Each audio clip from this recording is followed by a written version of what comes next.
आज 30 दिसंबर का दिन है। हम सभी भारतीयों के लिए गौरव का दिन है। आज ही के दिन 1943 में बंगाल की भूमि के सुपुत्र और देश के महान स्वतंत्रता सेनानी नेताजी सुभाष चंद्र बोस ने पोर्ट ब्लेयर में पहली बार आजाद भारत का झंडा फहराने का काम किया था। तो एक प्रकार से हमारे आजादी के संग्राम का ये बहुत महत्वपूर्ण मकाम था। और इसके कई साल बाद, 8 दशक बाद, आज 30 दिसंबर को जब हम पीछे मुड़ कर देखते हैं तो बंगाल के लिए भी आज से लेकर अप्रैल तक का समय बहुत महत्वपूर्ण समय है। अप्रैल में बंगाल में विधानसभा के चुनाव होने जा रहे हैं।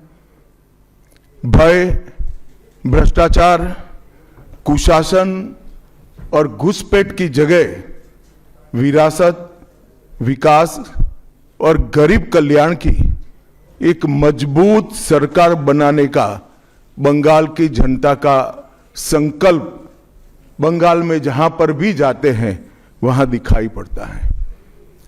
तृणमूल कांग्रेस के 15 साल के शासन में भय, भ्रष्टाचार और कुशासन और विशेषकर घुसपैठ से बंगाल की जनता चिंतित भी है, भयभीत भी है और आशंकित भी है।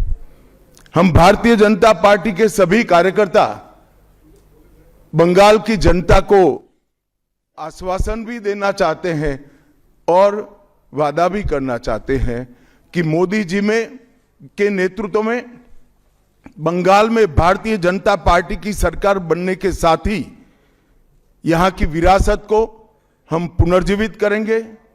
विकास की गंगा फिर से बड़ी तेज गति से बहेगी और गरीब कल्याण, जो बंगाल का आज बहुत महत्वपूर्ण मुद्दा बना है, देश भर में जहां जहां एनडीए सरकार है, भाजपा सरकारें हैं, हमने गरीब कल्याण को प्राथमिकता दी है। यहां पर भी गरीब कल्याण को प्राथमिकता दी जाएगी। और इस सब के साथ साथ एक ऐसी मजबूत राष्ट्रीय ग्रिड बनाएंगे जो बंगाल से घुसपैठ को समाप्त कर देंगी। इंसान छोड़ दीजिए, परिंदा भी पैर नहीं मार पाए, इस प्रकार की एक मजबूत ग्रिड की रचना हम करेंगे। और न केवल घुसपैठ रोकेंगे, सारे घुसपैठियों को चुन चुन कर भारत के बाहर निकालने का काम भी भारतीय जनता पार्टी की बंगाल सरकार करेगी। आज ममता बनर्जी के नेतृत्व में भ्रष्टाचार के कारण पूरे बंगाल का विकास एक प्रकार से थम गया है। मोदी जी की सारी लाभकारी योजनाएं जो पूरे देश में गरीबी का उन्मूलन कर रही है, यहां पर टोल सिंडिकेट के भेंट चढ़ चुकी हैं और हर योजना डेड एंड पर पहुंच चुकी है। 14 सालों से भय और भ्रष्टाचार ये बंगाल का पहचान बना हुआ है। बीजेपी सरकार का संकल्प 15 अप्रैल 2026 के बाद जब भाजपा सरकार बनेगी, बंग गौरव, बंग संस्कृति, उसके पुनर्जागरण की हम फिर से शुरुआत करेंगे। और विवेकानंद जी, बंकिम बाबू और गुरुवर टैगोर और श्यामा प्रसाद मुखर्जी के स्वप्न का बंगाल बनाने का हम फिर से एक बार प्रयास करेंगे। और आज मैं फिर से एक बार कहना चाहता हूं, भारतीय जनता पार्टी के लिए ये बंग भूमि बहुत पवित्र और बहुत मायने रखने वाली है, क्योंकि हमारी स्थापना, भारतीय जनता पार्टी की स्थापना, भारतीय जनसंघ की स्थापना यही बंग भूमि के बड़े नेता श्यामा प्रसाद मुखर्जी ने की है।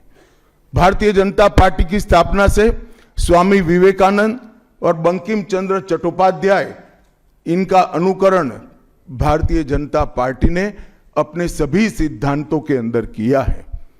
मित्रों, आज जब मैं कह रहा हूं कि इस बार 26 के बंगाल के विधानसभा चुनाव में बंगाल में हमारी सरकार बनेगी, इसका मजबूत आधार भी भारतीय जनता पार्टी के पास है। मैं आपको 2014 से 2024 तक के चुनाव के यात्रा के परिणामों को बताना चाहता हूं। 2014 के लोकसभा चुनाव में हमें 17% वोट मिले थे और 2 सीटें मिली। मेरी बात जरा सभी पत्रकार बंधु ध्यान से सुने। 2014 के चुनाव में हमें 17% वोट और 2 सीट मिले थे। 2016 के विधानसभा चुनाव में हमें 10% वोट मिले और विधानसभा की केवल 3 सीटें मिली थी। फिर 14 से 19 के बाद 19 के लोकसभा चुनाव में हमें 41% वोट मिले और 18 सीटें मिली और 21 के विधानसभा चुनाव में हमें 38 वोट मिले और 77 सीटें मिली। ये बहुत बड़ा अंतर है। जिस पार्टी को केवल 3 सीट मिले थे, वो पार्टी 5 साल के ही अंतराल में 77 सीट प्राप्त करी। और इसका नतीजा देखिए, कांग्रेस जिसकी एक प्रकार से स्थापना ही बंगाल से शुरू हुई, वो कांग्रेस पार्टी बिग जीरो पर पहुंच गई और 34 साल तक शासन करने वाला कम्युनिस्ट गठबंधन भी एक भी सीट प्राप्त नहीं कर पाया और हमने मुख्य विपक्ष का स्थान प्राप्त किया। आज शुभेंदु जी मेरे साथ यहां पर बैठे हैं, वो हमारे प्रतिपक्ष के नेता हैं। 24 के चुनाव में भी हमने 39% वोट प्राप्त किया, 12% सीट प्राप्त की, 12 सीटें प्राप्त की और 26 में हम निश्चित रूप से प्रचंड बहुमत के साथ भारतीय जनता पार्टी की सरकार बनाने वाले हैं। मित्रों, ये 24 से अब तक का समय भारतीय जनता पार्टी के लिए बहुत शुभांकर सिद्ध हुआ है। 24 में लगातार तीसरी बार नरेंद्र मोदी जी इस देश के प्रधानमंत्री बने। उसके बाद महाराष्ट्र में, हरियाणा में, दिल्ली में और अब बिहार में भारतीय जनता पार्टी की सरकारें बनी हैं। 24 के चुनाव में उड़ीसा और आंध्र प्रदेश में भी पूर्ण बहुमत की भाजपा की और एनडीए की सरकार बनी है। मुझे पूरा भरोसा है कि 2026 में बंगाल में 2/3 बहुमत के साथ भारतीय जनता पार्टी की सरकार बनेगी। ये बंगाल की जनता तय कर बैठी है। मित्रों, जहां पर भी बंगाल में जाते हैं, पूरे बंगाल की जनता घुसपैठियों से त्रस्त है। क्या कोई राज्य सरकार ऐसी हो सकती है जो घुसपैठियों की पनाहगाह अपने राज्य को बना दे? राष्ट्रीय सुरक्षा पर कितना बड़ा खतरा है, इसका जवाब बंगाल की मुख्यमंत्री ने बंगाल के चुनाव में दे। घुसपैठ रोकने के लिए उनके पास क्या योजना है? आर्टिकल 370 हटता है, वो विरोध करती है। सीएए लाकर बंगाल के शरणार्थियों को नागरिकता देने का हम कार्यक्रम करते हैं, वो विरोध करती है। और वो ठीकरा फोड़ते हैं कि बीएसएफ है, वो रोक नहीं रही है। ममता जी, मैं आज आपको इस सार्वजनिक प्रेस वार्ता में पूछना चाहता हूं कि कौन सी सरकार है बांग्लादेश की पूरी सीमा पर जो वाड़बंदी करने के लिए, बॉर्डर पर फेंसिंग करने के लिए जमीन नहीं देती है? अगर आप जवाब न दे पाए तो मैं ही देता हूं। आपकी ही सरकार है जो जमीन नहीं देती है, जिसके कारण फेंसिंग का काम समाप्त नहीं होता है। फिर भी भौगोलिक रूप से कठिन सीमा पर से कोई घुस कर आता है तो कहां जाता है? सबसे पहले बंगाल के गांव में जाता है। आपका पटवारी क्या कर रहा है? आपका थाना क्या कर रहा है?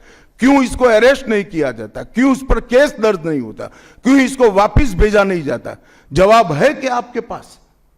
क्या बंगाल की मुख्यमंत्री ये जवाब दे सकती है कि असम में घुसपैठ क्यों बंद हो गई, त्रिपुरा में घुसपैठ क्यों बंद हो गई, गुजरात और राजस्थान की बॉर्डर पर घुसपैठ क्यों नहीं होती है, पंजाब की बॉर्डर पर घुसपैठ क्यों नहीं होती है, कश्मीर की बॉर्डर पर घुसपैठ क्यों नहीं होती है, सिर्फ बंगाल में क्यों होती है?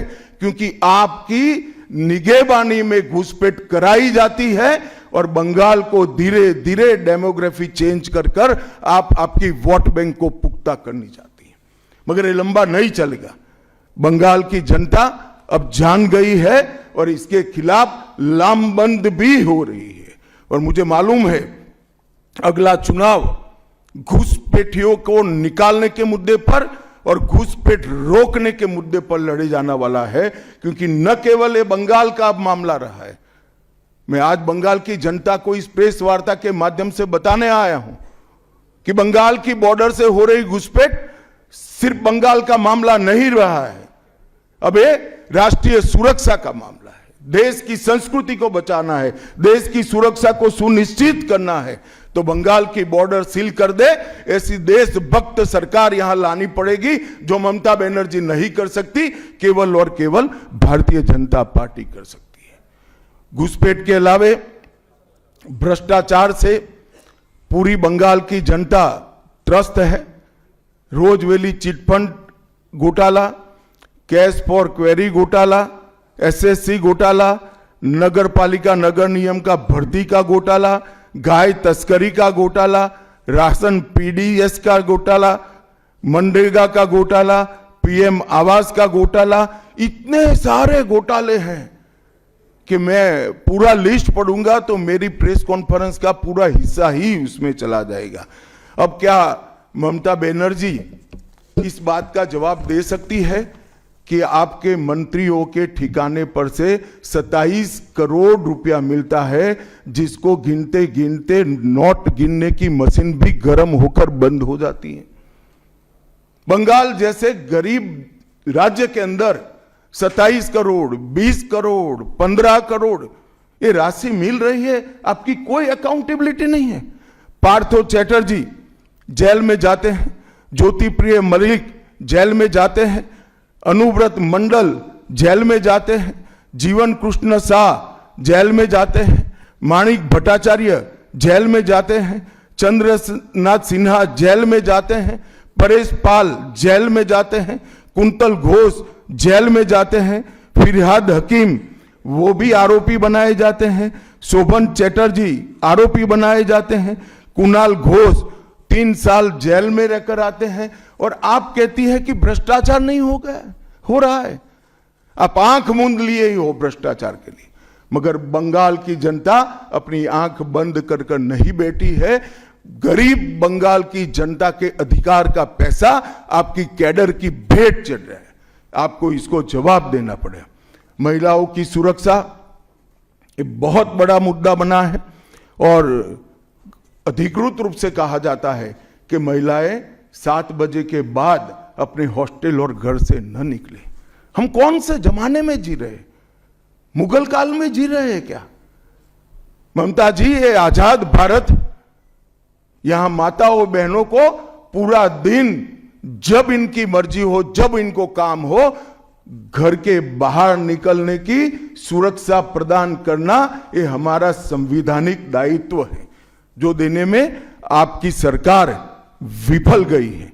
आरजी कर मेडिकल कॉलेज का मामला हो, संदेश खाली का मामला हो, दुर्गापुर मेडिकल कॉलेज का मामला हो, साउथ कॉलेज लॉ कॉलेज का मामला हो, हर जगह बेटियां असुरक्षित हैं और ढेर सारे लोग और ढेर सारी माताएं बहनें ये अत्याचार से तंग आ चुकी है, असुरक्षा से तंग आ चुकी, वो भी राह देख रही है कि कब वोट देने का अधिकार आए और हम ये निकम्मी तृणमूल कांग्रेस की सरकार को हटा दें। सांप्रदायिक तुष्टीकरण को इस राज्य सरकार ने अपनी नीति के रूप में स्वीकार कर लिया है। अब मरहम लगाने का प्रयास हो रहा है, मैं सुबह से देख रहा हूं। मगर अब मरहम लगाने से कुछ नहीं होता है। हृदय पर, बंगाल की हिंदुओं के हृदय पर घाव इतना गहरा बैठ गया है कि कोई मरहम काम नहीं आएगा। अब आपका जाने का समय तय हो गया है। यहां तक इंतहा कर दी, यहां तक कि पार्लियामेंट में वंदे मातरम पर चर्चा होती है। बंकिम बाबू ने रचे हुए वंदे मातरम पर चर्चा हुई, जो गीत पूरे हमारे आजादी के आंदोलन का प्रेरणा गीत बना, वो वंदे मातरम की चर्चा का तृणमूल कांग्रेस विरोध कर रही है, क्योंकि उनकी वोट बैंक इससे नाराज हो रही है। ये बंगाल की जनता कभी सहन नहीं करेगी। एक जमाना था मित्रों कि भारत के जीडीपी में बंगाल का योगदान 10.5% था और तीसरे नंबर पर था। जीडीपी में योगदान की दृष्टि से हमारा बंगाल तीसरे नंबर पर था। तीसरे नंबर पर से सरक कर ये 49 साल में वो 22वें नंबर पर आ गया। अब नीचे कोई जगह ही नहीं बची। बंगाल का इतना आर्थिक पतन कभी नहीं हुआ है। ये कम्युनिस्टों के शासन के पहले, तृणमूल के शासन के पहले प्रति व्यक्ति बंगाल की आय राष्ट्रीय औसत से 127% ज्यादा थी। 127%। देश में नागरिक 100 रुपया कमाता था तो बंगाल में 127 रुपया कमाता था। आज देश का नागरिक 100 रुपया कमाता है तो बंगाल का नागरिक 73 रुपया कमाता है। ममता जी, आपको इसको जवाब देना पड़ेगा।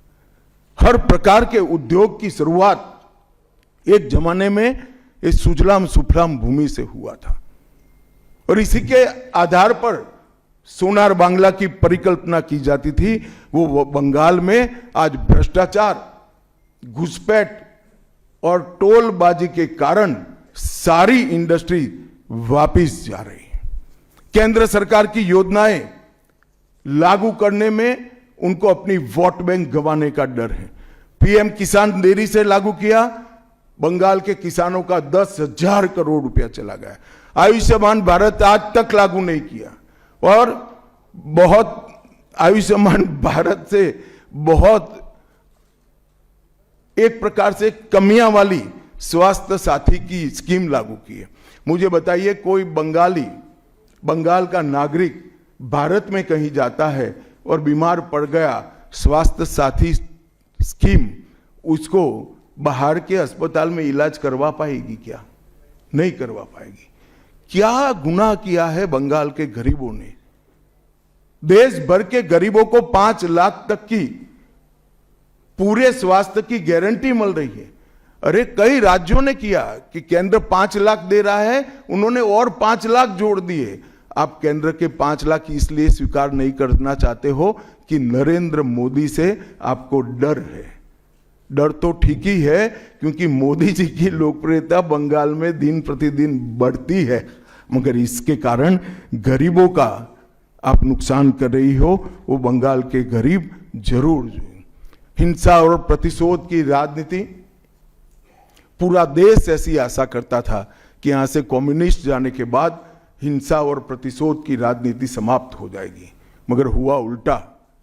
इन्होंने तो कम्युनिस्टों को भी अच्छा कहला दिया। मित्रों, अब तक 300 से अधिक भारतीय जनता पार्टी के कार्यकर्ता मारे गए हैं। 21 के चुनाव के बाद लगभग 3000 कार्यकर्ता विस्थापित बनकर आज भी अपने गांव में नहीं लौटे हैं। उनको दबाव बनाया जाता है कि आप तृणमूल का झंडा उठाओ तभी गांवों को रहने देंगे। क्या ये स्वस्थ लोकतंत्र की निशानी है? कोई व्यक्ति अपने किसी राजनीतिक दल में काम करना है, वो स्वतंत्र रूप से तय नहीं कर पाएगा। वो ममता जी मुख्यमंत्री की चैम्बर से तय करेगी क्या? ममता जी, जितना भी प्रताड़ना करना हो करो, बंगाल की जनता अब तय कर बैठी है। इन्होंने भाजपा के कार्यकर्ताओं को हर तरह से प्रताड़ित किया, यहां तक कि महिलाओं पर बलात्कार भी किए गए। मैं अपना रिपोर्ट नहीं दे रहा हूं, नेशनल ह्यूमन राइट कमीशन का रिपोर्ट है। इसका भी जवाब ममता जी को देना पड़ेगा। ममता जी ने सारी संवैधानिक औचित्य को समाप्त कर दिया। किसी भी राज्य में प्रधानमंत्री जाते हैं तो वो देश के प्रधानमंत्री होते। कई राज्यों में हमारी सरकार नहीं, कहीं ऐसा व्यवहार नहीं होता। वंदे भारत ट्रेन देने प्रधानमंत्री आते हैं, ममता जी स्टेज पर नहीं जाती हैं। कई प्रकार के भारत सरकार के सुप्रीम कोर्ट के आदेश से बने हुए, मेरी बात ध्यान से सुनिएगा, सुप्रीम कोर्ट के आदेश से बने हुए भारत सरकार के डीओपीटी के रूल्स ये तोड़ देती है, मरोड़ देती है। डीजीपी और मुख्य सचिवों की अपॉइंटमेंट में मनमानी करती है। रिटायर्ड होने के बाद सलाहकार बनाकर प्रॉक्सी डीजीपी और प्रॉक्सी सीएस बैठाने का काम करती है। ये 34 साल कम्युनिस्टों का शासन और 15 साल टीएमसी का शासन, ये केंद्र विरोधी मानसिकता बंगाल की जनता में खड़ा कर हमारी संविधान की स्पिरिट थी, उस स्पिरिट का कंप्लीट इन्होंने अनादर करने का काम किया है। ममता बनर्जी के शासन में सिंडिकेट, तोलबाजी, कट मनी, न केवल वो सिस्टम को बढ़ावा दिया है, यहां कमाई करने का अधिकार एक ही व्यक्ति को है, भाईपो को है, और किसी को कमाई करने का अधिकार नहीं है। सब में हिस्सेदारी देनी पड़ती है। बंगाल एक जमाने में सब बात में सबसे पहले था। सबसे पहला मोटर कारखाना पश्चिम बंगाल में लगा। सबसे पहला पावर प्लांट 1887 में बंगाल में लगा। सबसे पहली कोयलरी बंगाल में आई। सबसे पहला स्टील प्लांट बंगाल में लगा। देश की सबसे पहली हाई राइज बिल्डिंग बंगाल में बनी। देश की सबसे पहली जूट मिल बंगाल में बनी। देश की पहली मेट्रो ट्रेन बंगाल में आई। एक ही शहर में 2 पोर्ट एक ही जगह है, बंगाल में है। और देश की सबसे पहली आधुनिक यूनिवर्सिटी कलकत्ता यूनिवर्सिटी भी बंगाल में बनी। और विश्व प्रसिद्ध विश्व भारती यूनिवर्सिटी भी, जिसने भारतीय शिक्षा के कंसेप्ट को जमीन पर उतारा, वो भी बंगाल में बनी। मगर ममता जी, आप गौरव मत करिएगा, इसमें से कुछ आपके समय में नहीं हुआ है। ये जो करने वाले थे, उनके पूरे रिदम को, इनकी लय को, बंगाल की विकास की गति को तोड़ने का आप काम करें। बंगाल आज इंडस्ट्रियल रूप से कंप्लीटली बर्बाद हो चुका है, और ये आपके शासन में ही हुआ है। आधा अधूरा तो कम्युनिस्ट बेचारे कर गए थे, आपने तो पूरा ही समाप्त कर दिया। सिंडिकेट राज, तालेबाजी, शत्रुतापूर्ण माहौल, इसके कारण 2011 से 25 के बीच में 7000 से ज्यादा कंपनियां बंगाल छोड़कर बंगाल के बाहर चली गई। और मित्रों, ये बहुत बड़ा सेटबैक बंगाल के आर्थिक विकास के लिए है। मित्रों, बंगाल स्वामी विवेकानंद, बंकिम चंद्र चट्टोपाध्याय, शरद चट्टोपाध्याय, महर्षि अरविंद, ईश्वर चंद्र विद्यासागर और कवि गुरु टैगोर जैसे महापुरुषों की धरती है। यही धरती पर नेताजी सुभाष चंद्र बोस, अमर शहीद खुदीराम बोस, वाघा जतीन, रविंद्रनाथ सन्याय, रास बिहारी बोस, मास्टर सुरेश सेन, प्रफुल्ल चाकी, वीणा दास, कल्पना दत्त, ये सभी ने देश की आज़ादी के लिए आहलेख जगाया था। यहीं पर कई सारे फिल्मकार मिले, संगीतकार मिले, चित्रकार मिले। इस भूमि ने कई सारे दुनिया को प्रभावित करने वाले संत भी दिए। वो बंगाल आज ऐसे कगार पर पहुंच गया है कि अगर एक घुसपैठ की बयार रोकी नहीं गई तो बंगाल का अस्तित्व भी खतरे में है। ऐसा स्पष्ट रूप से समाज जीवन को जानने वाले सभी लोग मानते हैं। और अंत में मैं बंगाल की जनता को फिर से एक बार कहना चाहता हूं कि बंगाल के अस्तित्व पर तो घुसपैठिया संकट है ही है, बंगाल की संस्कृति पर एक घुसपैठिया संकट है ही है, परंतु अब ये संकट केवल बंगाल तक सीमित नहीं रहा है, पूरे देश तक ये संकट आगे बढ़ गया है। मेरा आप सभी से करबद्ध निवेदन है, आपने लंबे समय तक कांग्रेस को मौका दिया, 34 साल तक कम्युनिस्ट पार्टी को मौका दिया, 15 साल तक ममता बनर्जी को मौका दिया, इनका ट्रैक रिकॉर्ड नीचे नीचे नीचे गिराने का है। अब इससे नीचे कोई जगह नहीं बची है। और भारतीय जनता पार्टी का रिकॉर्ड है, जहां भारतीय जनता पार्टी की सरकारें आई वो राज्य बीमारू राज्यों में से समृद्ध राज्य बनने की कगार में आगे बढ़े हैं। पूरा देश मोदी जी के नेतृत्व में आगे बढ़ रहा है। पूरा देश मोदी जी के नेतृत्व में सुरक्षित हो रहा है। पूरे देश में भारत की संस्कृति, भारत के धर्म, भारत की भाषाएं मोदी जी के नेतृत्व में आगे बढ़ रही है, फल फूल रही है। बंगाल की जनता को मैं विनती करता हूं कि मोदी जी के नेतृत्व में पूर्ण बहुमत की, प्रचंड बहुमत की एक भारतीय जनता पार्टी की सरकार बनाइए। हम कवि गुरु की कल्पना का, विवेकानंद की कल्पना का, बंकिम बाबू की कल्पना का बंगाल बनाएंगे, सोनार बांग्ला बनाएंगे और निश्चित रूप से काम भारतीय जनता पार्टी की सरकार ही कर सकती है, ऐसा मेरा विश्वास है।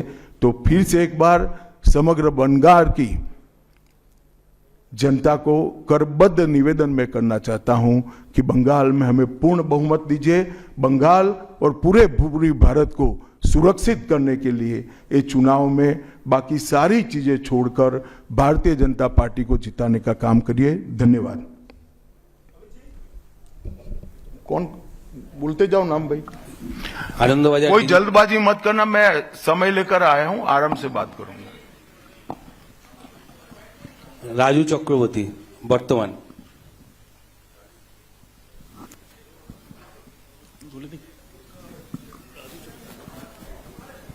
चलो भाई दूसरे कोई खड़े हो जाओ। गृहमंत्री जी नमस्कार, राजू चक्रवर्ती वर्तमान। मेरा 2 प्रश्न है। एक करो। अच्छा 2014 के बाद आप जब पार्टी और एडमिनिस्ट्रेशन में बहुत सारे संस्कार लाए, 75 साल के बाद कोई भी लीडर या फिर मंत्री हो उसको मार्गदर्शक के भूमिका में जाना पड़ता है। तो आपको क्या लगता है अभी हाईएस्ट लेवल पे जो भी है पार्टी या फिर एडमिनिस्ट्रेशन में, वो 75 साल हो गया, उसको अपने आप वानप्रस्थ में जाना चाहिए? चलिए मैं बुलाकर आपको बताऊंगा। तुम बंगाल की चिंता करो भैया, मेरी पार्टी की क्यों चिंता कर रहे हो? हेलो,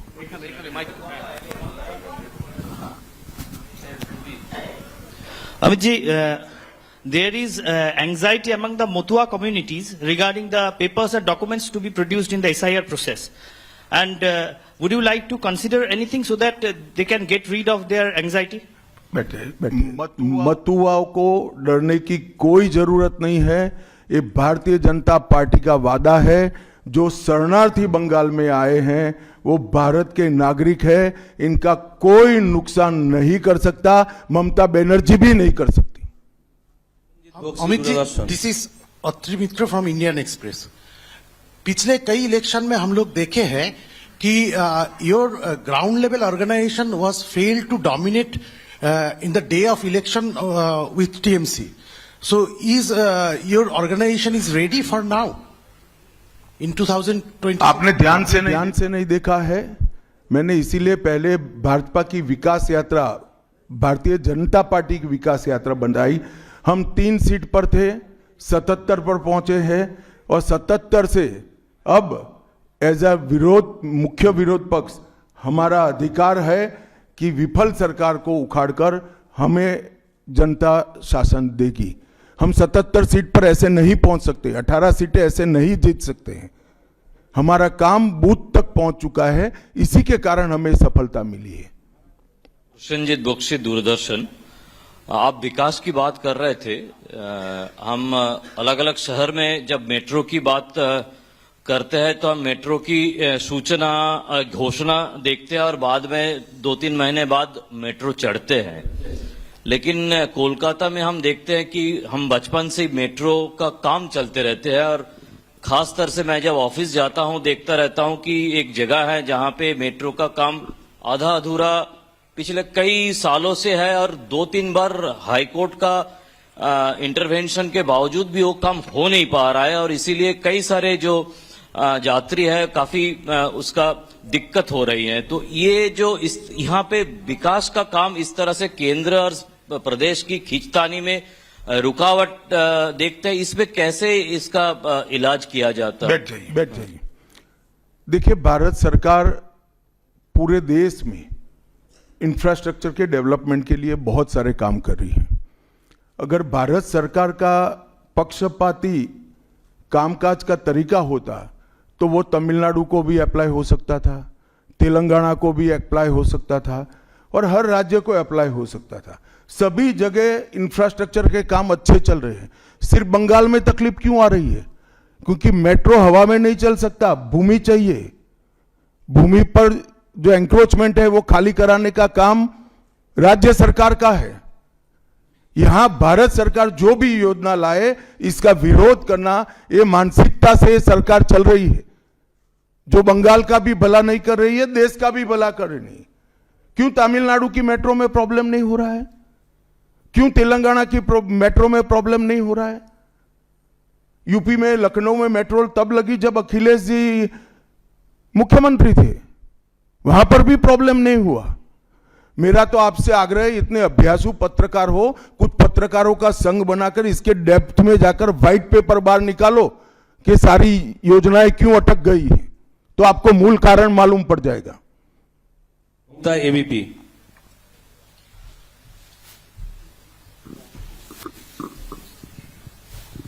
अमित जी, अभी आपने वंदे मातरम की चर्चा का जिक्र किया, लेकिन उसके साथ में जो है एक चर्चा और हुई थी, जी राम जी जो अभी जो कानून की शक्ल ले चुका है, उस दौरान भी जो है ममता बनर्जी और अभिषेक बनर्जी लगातार ये कहते रहे कि सरकार, केंद्र सरकार से फंड ही नहीं आता तो हम विकास कैसे करें, वो फंड रोकना और उसका विरोध किया। देखिए भाई, इनके विरोध को अब देश में कोई गंभीरता से नहीं ले रहा है। अगर कोई एक स्टेटमेंट भारत सरकार करेगी कि भारत देश कोई भी क्षेत्र में सबसे पहले आएगा तो भी ये विरोध करेंगे। विरोध उनका स्वभाव हो चुका है।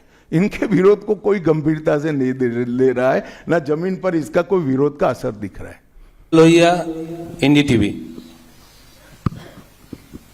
गृहमंत्री जी नमस्कार। पहला सवाल यह है कि कई ऐसी केंद्र की स्कीम्स आती हैं जिनको बंगाल में इम्प्लीमेंट नहीं किया जाता है। कहा जाता है कि केंद्र कोऑपरेट नहीं कर रहा है, और यह भी कहा जा रहा है कि अगर भारतीय जनता पार्टी की सरकार आई बंगाल में तो जो तृणमूल कांग्रेस की कल्याणकारी स्कीम्स हैं उन्हें रोक दिया जाएगा। आप कैसे देखते हैं इसको? देखिए, मैं बंगाल की जनता को यह अपप्रचार चल रहा है, इससे स्पष्ट रूप से भारतीय जनता पार्टी की ओर से कहना चाहता हूं कि भारतीय जनता पार्टी की सरकार बनने के बाद अभी की जो सरकार जो स्कीमों के नाम से जो कुछ भी चला रही है, एक भी स्कीम बंद नहीं होगा। और हमारे घोषणा पत्र में हम जितने भी स्कीमें करेंगे उसको जमीन पर उतारेंगे। ये हमारा रिकॉर्ड है, ट्रैक रिकॉर्ड है, देश भर में है। उज्जवल राय, एएनआई। सर, आपने सबसे पहले ही घुसपैठियों की बात की है, जो सबसे बड़ा मुद्दा देश के लिए भी है, और खासकर पश्चिम बंगाल जिस तरह से बांग्लादेश का अभी मौजूदा हालात है उसको देखते हुए। लेकिन जो सवाल आपने किया है उस पे प्रतिक्रिया ये मिलती है कि बीएसएफ तो केंद्र के अधीन है। आखिर ये विरोधाभास तुम कहां भाभी जी को याद करते थे? मैंने पहले ही जवाब दे दिया। बीएसएफ जब तक फेंसिंग नहीं होती है तब तक बीएसएफ सुरक्षा नहीं कर सकती है। बीएसएफ को भूमि देनी पड़ेगी फेंसिंग के लिए भारत सरकार को। मेरे स्तर पर मैंने 7 पत्र लिखे ममता बनर्जी को। ये 6 साल के अंदर 3 बार गृह सचिव यहां आकर मीटिंग कर गए चीफ सेक्रेटरी से। मैं पूछना चाहता हूं तृणमूल कांग्रेस की सरकार को, जमीन देने में क्या डर है? कि आपकी कोई रिस्पॉन्सिबिलिटी नहीं है या आप घुसपैठ होने देना चाहते हो? और फिर भी नदी नाले जंगल कहीं से कोई घुसपैठिया आ जाता है, कहां आता है? सबसे पहले गांव के थाने और पटवारी के बगैर कोई रह सकता है? इसके डॉक्यूमेंट कौन बना रहा है? बंगाल सरकार बना रही है। देश भर से जो घुसपैठिए पकड़े जा रहे हैं, इनके पास से बंगाल के डॉक्यूमेंट, फर्जी डॉक्यूमेंट पकड़े जाते हैं। उन्होंने घुसपैठियों को अपनी वोट बैंक मजबूत करने के लिए राज्य सरकार की नीति के रूप में स्वीकार कर लिया है। इसलिए मैं कहता हूं कि तृणमूल कांग्रेस घुसपैठ नहीं रोक सकती। बंगाल की डेमोग्राफी खतरनाक तरीके से बदल रही है और आने वाला समय बहुत चिंताजनक है। सर, मेरा सवाल 26 के चुनाव से पहले बंगाल में मंदिर मस्जिद की राजनीति शुरू हुई है। आपको पता होगा मुर्शिदाबाद में बाबरी मस्जिद का। एक मिनट मंदिर और मस्जिद दोनों की राजनीति कौन कर रहा है? एक तृणमूल से निकले हुए एमएलए कर रहे हैं और एक तृणमूल कांग्रेस कर रही है। तो सवाल का एड्रेस गलत है, सवाल तो सही है। निर्माण से बंगाल और भारत में शांति का माहौल बिगड़ सकता है। देखिए चुनाव के वक्त ये सब करने की परंपरा कितनी उचित है वो बंगाल की जनता को तय करना पड़ेगा, मगर मुद्दा यहां तक सीमित नहीं हुआ है। युवाओं की रोजगारी का है, महिलाओं की सुरक्षा का है, घुसपैठ का मुद्दा है, भ्रष्टाचार का मुद्दा है, इंडस्ट्रीज के पलायन का मुद्दा है, गिरते जा रहे इंफ्रास्ट्रक्चर के स्तर का मुद्दा है। ढेर सारे मुद्दे हुए, कहीं से बच नहीं सकते। अमोल राय, TV9 भारत।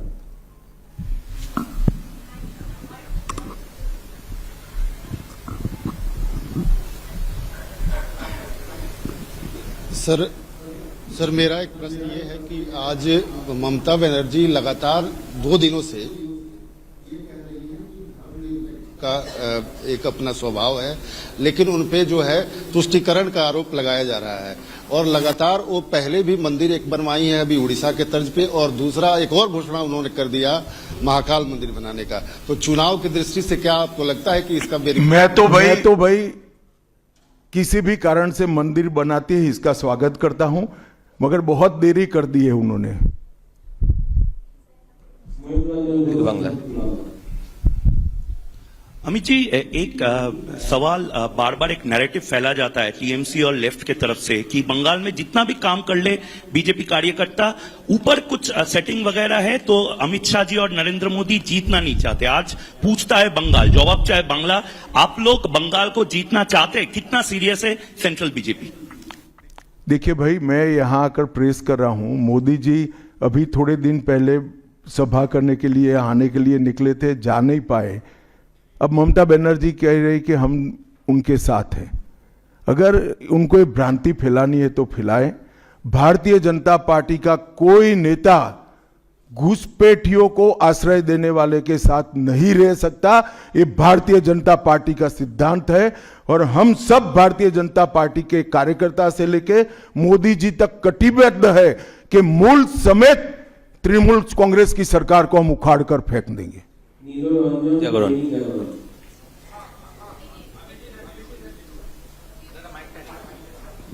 जी मैं यहाँ, ये अभी आप कह रहे थे कि 3000 जो हैं भाजपा के कार्यकर्ता जो हैं घर छोड़कर भागना पड़ा उनको इलेक्शन के कारण, 300 की हत्या भी हुई है।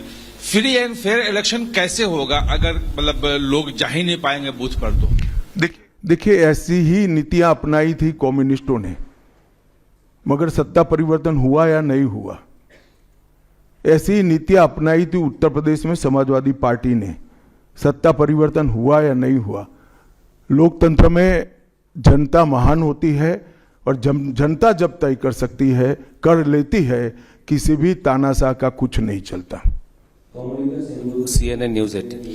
Sir, there has been a huge attack by the Trinamool leaders that the election commission is BJP commission. That's what they say, and whatever deletion is taking place, that is at the behest of BJP. So how do you react to that, sir? देखिए, ममता जी के पास से और कोई अपेक्षा रख नहीं सकते। उनके खिलाफ जजमेंट आएगा तो जुडिशरी बीजेपी की है, इलेक्शन कमीशन घुसपैठिया हटाएगा, एसआईआर लाएगा तो इलेक्शन कमीशन बीजेपी का है। वो हारने के बाद शायद ऐसा कही कि मेरे कार्यकर्ता ही बीजेपी में चले गए।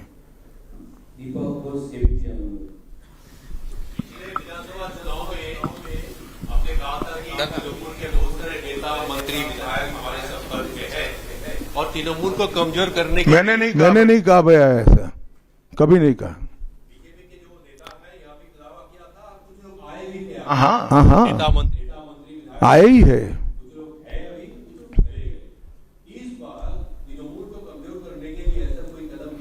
तृणमूल को कम, अरे सुनिए ना, समझ गया मैं आपका सवाल। तृणमूल को कमजोर करने की भारतीय जनता पार्टी को कोई जरूरत इसलिए नहीं है कि तृणमूल अपने अव्यवस्थाओं के कारण, अपने कामों के कारण जनता के बीच में कमजोर हो चुकी है। बांग्ला। अमित जी नमस्ते। PMLA prevention of money laundering act हम जानते हैं हमारा देश का काफी कड़ा एक आइन है, जिस आइन के दौरान अरविंद केजरीवाल जी तिहाड़ जेल चला गया, हेमंत सोरेन जेल चला गया, लेकिन यहाँ वेस्ट बंगाल में ईडी कलकत्ता हाईकोर्ट में रिपोर्ट दिया है, एक कंपनी है लीप्स एंड बाउंस जिसका 150 करोड़ रुपया सीज्ड हुआ है, लेकिन उसका मालिक अभी तक अरेस्ट नहीं हुआ। उसका नाम है अभिषेक बैनर्जी, एमसीएमपी आप जानती है। इसीलिए सेटिंग्स वगैरह ये जो लोग प्रश्न कर रहे हैं, इसीलिए सेटिंग्स वगैरह ये हवा उठ रहे हैं, नैरेटिव्स उठ रहे हैं। बीजेपी का जो लोअर लेवल का नेता भी है वो भी पूछ रहे हैं कि क्यों अभिषेक बैनर्जी अरेस्ट नहीं हुआ, उसका कंपनी का 150 करोड़ रुपया सीज्ड हुआ फिर भी अरेस्ट नहीं हुआ। बीजेपी के लोअर लेवल के नेता का मुझ पर छोड़ दीजिए, बाकी भारतीय जनता पार्टी किसी भी एजेंसी के काम में दखल नहीं देती है। एजेंसी जो न्यायिक काम होगा वो जरूर करेगी, किसी से डरेगी भी नहीं, किसी को बचाएगी भी नहीं। G24।